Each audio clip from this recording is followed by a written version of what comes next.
The message from my friend was simple. Just go on the date, man. She's amazing.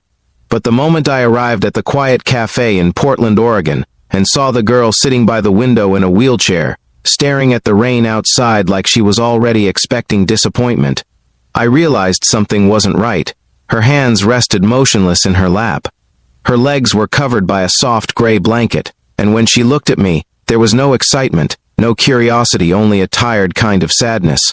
Like someone who had already watched hope leave the room too many times. Before I even sat down, she looked straight into my eyes and said quietly that I didn't have to stay, because she already knew how this story ended.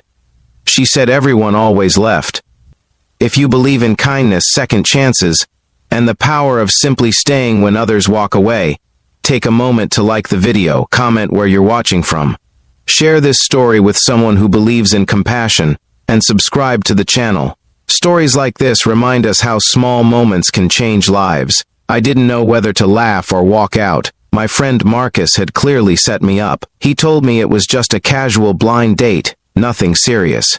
He conveniently forgot to mention that the girl couldn't move her legs, or that she looked at the world like it had already broken her heart. Her name was Abigail Harper. She was 24 with warm hazel eyes and chestnut hair pulled into a loose braid over her shoulder. There was something striking about her face, beautiful but guarded, like someone who used to smile easily but had slowly learned not to. The rain tapped softly against the cafe window as I sat down across from her. The silence between us stretched longer than it should have. Abigail didn't ask me questions. She didn't try to make small talk. She simply studied my face the way someone might study the sky before a storm, already expecting the worst. She explained, calmly and without emotion, that Marcus probably hadn't told me everything. 3 years earlier, a drunk driver had run a red light and slammed into her car. Her spine had been damaged. She survived, but she would never walk again. Her voice didn't shake when she said it. That was the part that hurt the most. Because when someone talks about their tragedy like it's just another boring fact, you know they've told the story too many times. She admitted that she didn't usually agree to blind dates anymore. The last few had ended the same way: awkward smiles, polite excuses, and text messages that never came. She said people liked the idea of being kind, but very few liked the reality of loving someone who needed help just getting through the day. Then she looked down at her hands and quietly said something that stayed with me long after that night. She said I would leave like everyone else. I should have been offended, but instead, something inside me shifted, because the truth was, I almost had left, not because she was in a wheelchair, but because I hadn't been prepared. I had walked into that cafe expecting a casual evening, not someone carrying the weight of a broken life. Still, I stayed. We talked for nearly 2 hours. At first, the conversation moved slowly, like two strangers testing the temperature of the water before stepping in. But eventually, Abigail began to open up. She told me she used to be a dance instructor in Seattle. Dancing had been her whole world. Ballet, jazz, contemporary, she loved them all. Her students adored her. She dreamed of opening her own dance studio one day. Then one night, a single reckless driver erased that future. She said the hardest part wasn't the accident itself. It was waking up in the hospital and realizing that the one thing she loved most in the world was gone forever. As she spoke, I could see flashes of the girl she used to be: passionate, lively, full of dreams. But grief had wrapped itself around her life like a heavy fog. When the cafe started closing for the night, I offered to walk her to her car. She laughed softly at that and reminded me she didn't walk anymore. So instead, I pushed her wheelchair through the quiet parking lot under the dim glow of streetlights.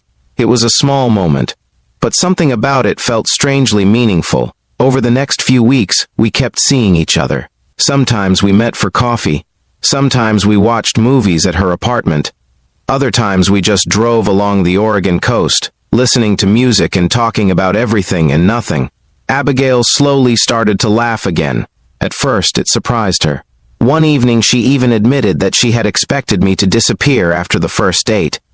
She had already prepared herself for the silence that usually followed. But I kept showing up. Not because I felt sorry for her, but because somewhere along the way, I realized she was one of the strongest people I had ever met. Life had taken everything from her, and somehow she was still here, still fighting through every day. One afternoon, about 2 months after we met, Abigail asked if I wanted to see the place she used to dance. The building was an old community arts center on the edge of town. When we entered the empty studio, sunlight streamed through tall windows and reflected across the polished wooden floor. She wheeled herself to the center of the room and stared at the mirrors lining the walls. For a long time she didn't speak. Then she quietly told me she used to spend 10 hours a day in that room.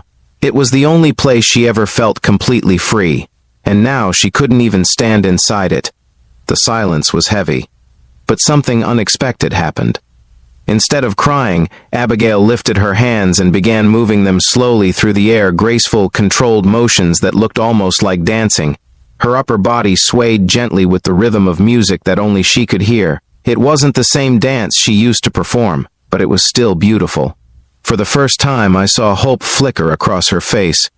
Maybe dancing hadn't completely left her life after all. Months passed. Abigail eventually started teaching a small adaptive dance class for children with disabilities at that same studio. She choreographed movements that could be performed sitting down, turning limitations into new forms of expression. Watching her teach those kids was like watching someone rediscover their purpose piece by piece. The girl who once believed everyone would leave was now inspiring others not to give up. And somewhere in the middle of all that healing, we fell in love. Not the dramatic kind you see in movies, but the quiet, steady kind built from patience, trust, and simply choosing to stay. So before this story ends, I have a small request for you. In the comments below, write the word stay. Because sometimes the most powerful thing we can do for someone isn't fixing their pain, it's refusing to walk away from it. 2 years later, Abigail opened her own dance studio. Not the one she originally dreamed of, but something even more meaningful. It was called Second Step Dance Studio, a place where people with injuries, disabilities, or life challenges could learn to move again in their own way. On opening day, dozens of students filled the studio. Some used wheelchairs. Some used crutches. Some simply carried invisible scars. But every single one of them was there because Abigail showed them something important.